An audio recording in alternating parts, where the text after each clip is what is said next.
Fatos e versões. O que vai impactar a sua vida agora no Café com Política. E no Café com Política de hoje nós vamos conversar com o deputado estadual João Vitor Xavier, do PSDB. Bom dia, deputado, seja muito bem-vindo. Bom dia, Thalita, você, ao Rodrigo, a todos os ouvintes da Rádio. Bom dia, deputado. Deputada, eu começo perguntando para o senhor, nos bastidores, o senhor me contou que esteve em Brumadinho, inclusive passou o fim de semana por lá. Eu queria saber do senhor, eu queria o seu relato do que o senhor viu na cidade de Brumadinho. Eu vi a cena mais triste da minha vida, um ambiente absolutamente destruído do ponto de vista do meio ambiente, do ponto de vista emocional, do ponto de vista humano. Infelizmente nós tivemos uma sociedade destruída ali, porque o que foi feito com o meio ambiente não se recupera, o que foi feito com a cidade não se recupera, mas o principal, o que foi feito com as famílias não se recupera. Eu ontem dava uma entrevista para uma rádio do Rio Grande do Sul e dizia a eles que o sentimento é muito parecido com o que o Brasil teve naquela tragédia da Boate Kiss. E a cicatriz disso em Brumadinho será muito parecida com aquela. Por quê? Não há uma pessoa em Brumadinho que não tenha perdido um amigo, um parente, um conhecido, um colega de trabalho. Todos os funcionários da Vale, no estado de Minas Gerais, estão em estado de choque, porque eles sabem que aquilo ali poderia ter acontecido com ele e, infelizmente, ainda há o risco de que isso volte a acontecer com eles, nas próprias minas da Vale, ou com outros funcionários de centenas de outras minas que nós temos no estado. Então nós temos uma população em pânico. Ontem houve uma audiência na cidade de Congonhas e nós tivemos lá um clima pesadíssimo, dificílimo, porque nós temos, por exemplo, na cidade de Congonhas, uma população em absoluto estado de choque, porque sabe que se acontecer em Congonhas, na mina da CSN, o que tem acontecido nas minas da Vale, a tragédia será, em termos de vida humana, ainda muito maior do que a que nós tivemos. A cidade vai ser literalmente tomada, né? Um patrimônio da humanidade destruído e nós não teremos números de centenas, não, nós teremos números de milhares de mortes, infelizmente. Deputado, bom dia. Gostaria de agradecer a sua disponibilidade de conversar com a gente aqui mais uma vez na Rádio Super. Deputado João Vitor Xavier, que inclusive é presidente da Comissão de Minas e Energia da Assembleia Legislativa. Deputado, ontem a presidência da Vale anunciou que vai acabar com as barragens de rejeito que ainda estão em operação aqui em Minas Gerais, as barragens da companhia, claro. Como é que o senhor avaliou isso e como é que o senhor avalia o fato da Vale só tomar essa iniciativa após nós termos duas tragédias, a primeira com a Vale sendo também responsável porque é sócia da Samarco e agora numa barragem da Vale? Ô Rodrigo, tem um amigo meu que diz que os ditos populares muitas vezes são a jurisprudência da vida, né? Que se nós tivermos a humildade de ouvir as pessoas mais simples, a gente aprende muito e evita erros. E tem um ditado popular que diz que não adianta a gente colocar o cadeado depois da porta estar arrombada. E é exatamente o que a Vale fez. Ela esperou a porta ser arrombada, a casa ser assaltada para depois colocar o cadeado. O que a Vale está fazendo é exatamente o que nós estamos cobrando há muitos anos. Aquilo que eu vinha cobrando na Comissão de Minas e Energia, aquilo que o Ministério Público vinha cobrando através do brilhante trabalho da doutora Andresa Lanchotti, que fez um trabalho de investigação profundo com os promotores, com os procuradores envolvidos na tragédia de Mariana e que através do projeto de lei Mar de Lama Nunca Mais e do substitutivo que nós apresentamos na Assembleia, apresentou diversas propostas para que isso não continue acontecendo no Estado. É isso que os ambientalistas têm falado há muitos anos.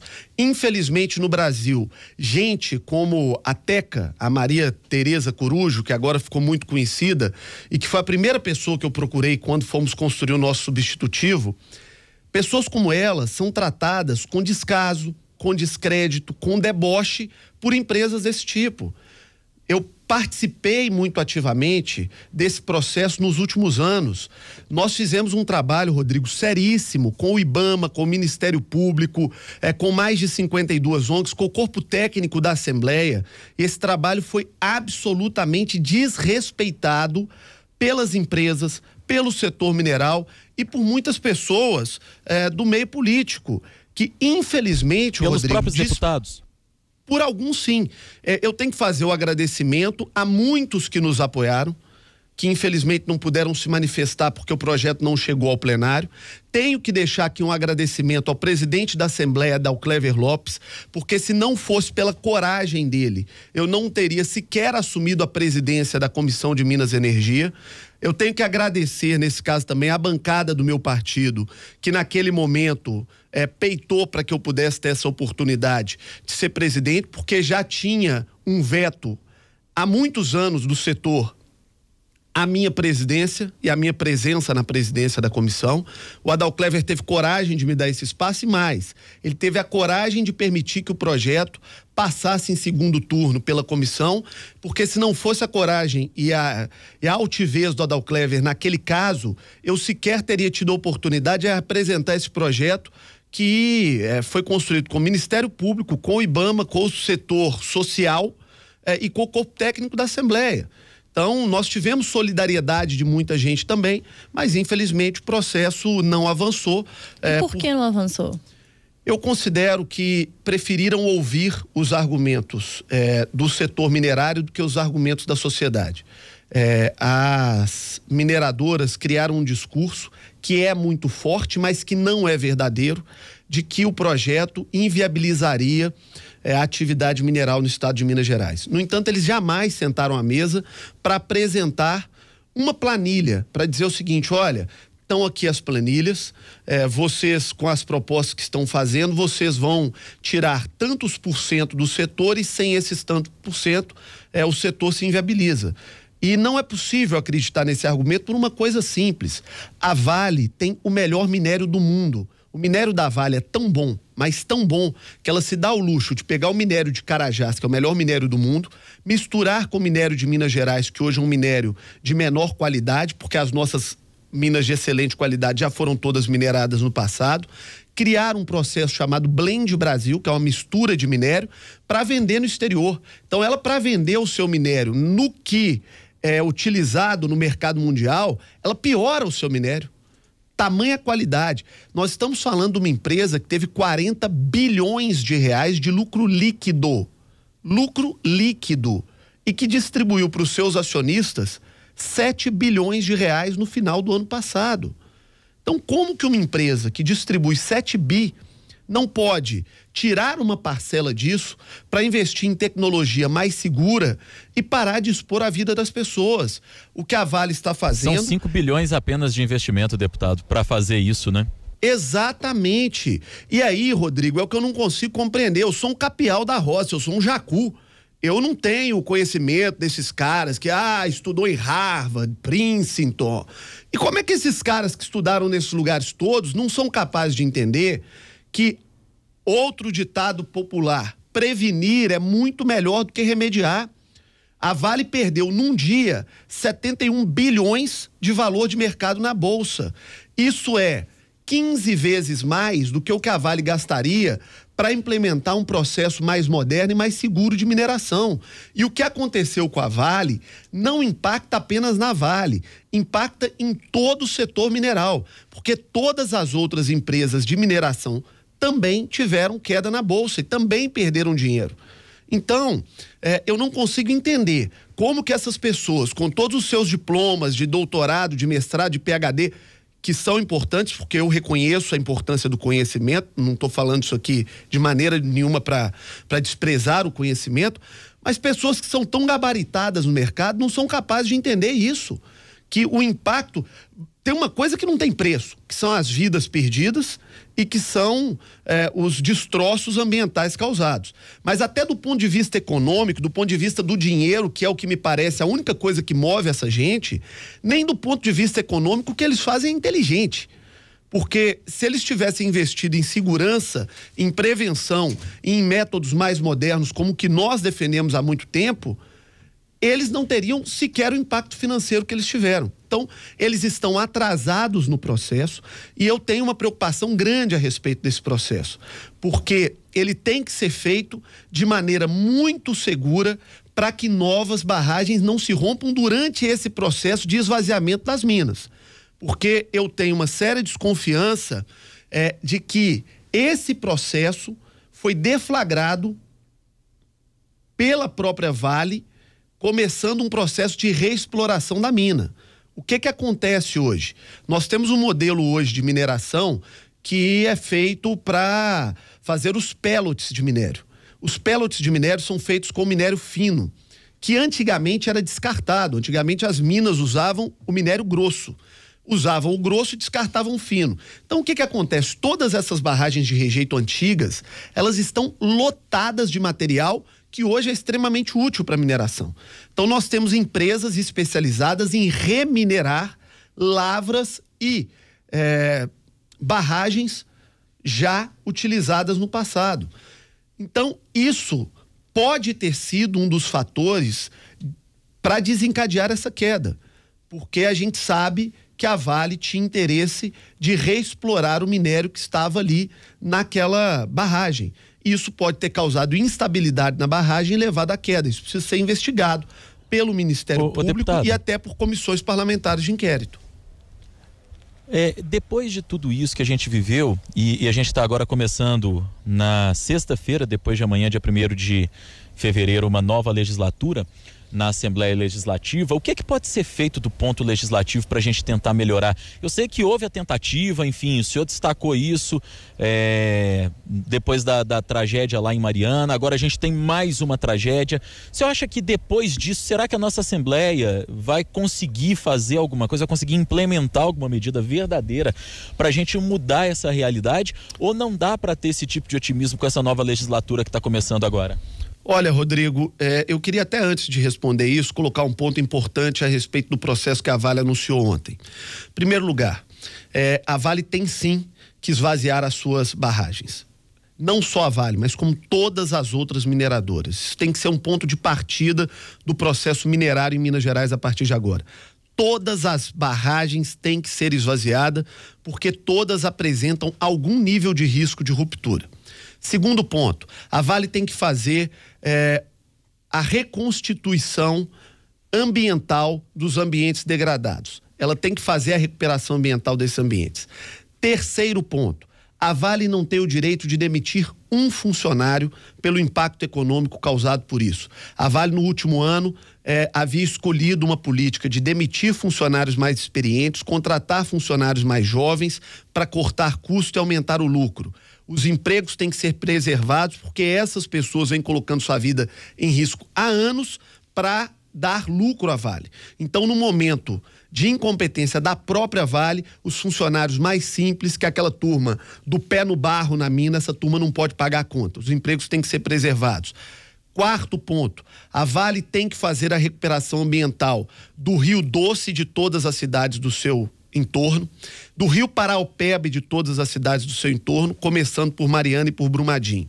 Quinto ponto, ela tem que voltar a pagar os royalties para Mariana, que não recebeu um centavo até hoje por nada que aconteceu, e ela tem que continuar pagando os royalties para Brumadinho, porque as duas cidades não têm culpa da negligência da empresa. E o sexto ponto, tem que continuar pagando os seus tributos para o Estado, porque o Estado de Minas Gerais, que já está tão combalido, não pode entrar em colapso financeiro, depois de ser explorado por séculos, porque a mineração aqui é a nossa origem, então nós temos séculos de exploração mineral, por um erro de uma empresa que é praticamente a monopolista do processo minerário. Isso tudo tem que ser feito pela Vale durante esse processo, e nós temos que cobrar isso.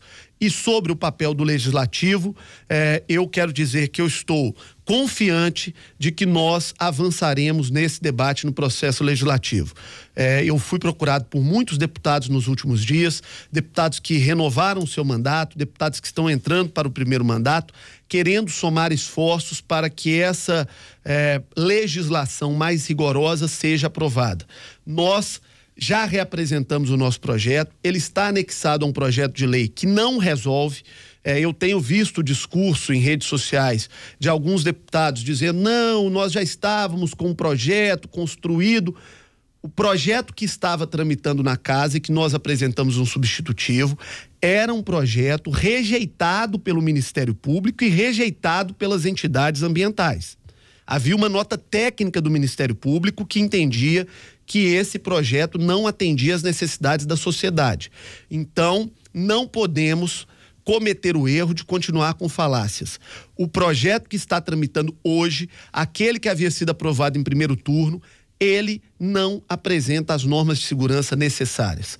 O projeto que apresenta é o projeto que foi apresentado em substitutivo, que foi construído pelo IBAMA através do seu superintendente Júlio Grilo, que é um homem seríssimo e profundo conhecedor, pela equipe da doutora Andresa Lanchotti, que fez um trabalho brilhante e que acumulou a experiência de Mariana para apresentar esse trabalho, por 52 entidades de defesa ambiental e pela equipe técnica da Assembleia que me foi disponibilizada pelo presidente Adalclever Lopes e que fez um trabalho brilhante nesse processo.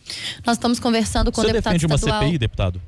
Defendo. Perdão, Thalita, acabei te atropelando aqui por causa do delay que a gente tem problema, Rodrigo, aqui na transmissão. Pro ouvinte que não conhece, até é bom a gente explicar, tem um pequeno atraso, um pequeno retardo assim no retorno que eu vou escutando da emissora, né, nos estúdios aí da Rádio Super, então muitas vezes acaba acontecendo aí um pequeno atropelo. O deputado João Vitor Xavier, que é radialista também, sabe bem do que eu tô dizendo, então peço desculpas aí por ter interrompido os dois, por tê-los atropelado, mas retomo a pergunta, o senhor defende uma CPI, deputado? Eu defendo há muito tempo, não é de hoje.